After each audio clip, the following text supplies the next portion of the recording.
O tradicional Lag BaOmer da Hebraica de São Paulo reuniu os sócios para uma grande arcadá em volta de uma fogueira na Praça Jerusalém, no coração do clube.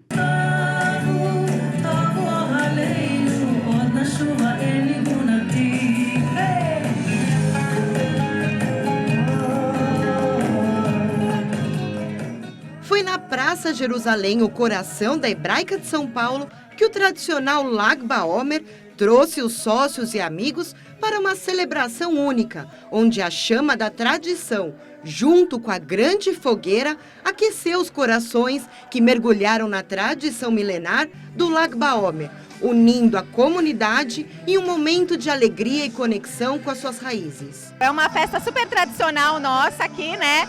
Fogueira, noite, Lag BaOmer, Hebraica, Arcadá. E hoje, num marco especial das Macabíadas Escolares. Então está sendo super especial, muito gostoso, super festividade. Todos aqui, ó, prestigiando, vibrando. Muito bom, muito gostoso. Eu acho que a Arcadá, ela é a expressão da cultura judaica através da dança. A gente está aqui no Brasil, eles estão em Israel, estão nos Estados Unidos, em qualquer lugar do mundo.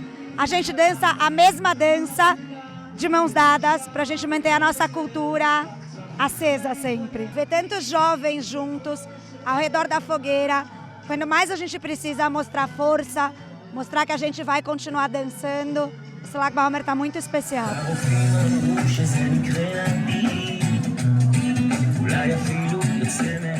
A dança, o elemento central da cultura judaica, que atravessa as gerações, unindo o passado e o presente, veio em meio aos ritmos, passos e a música envolvente. Pessoas de todas as idades se reuniram em volta da fogueira para celebrar a vida e a tradição de Lag BaOmer. Juliana, como que tá comemorar esse Lag BaOmer aqui na Hebraica? Muito legal, dançando, é a coisa que eu mais gosto. Eu venho todos os anos ver a fogueira e dançar em volta com uma turma super animada, sempre lindo.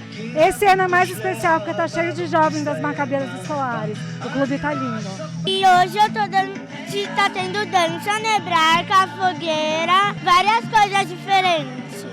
E você tá gostando de curtir essa festa aqui na Hebraica? Sim. Ana, como que tá comemorar esse Lag BaOmer aqui na Hebraica? É lindo poder chegar, apesar que esses dias acabaram de passar Lag BaOmer, mas eu acho que no marco das Macabíadas Escolares, ter essa dança é maravilhoso.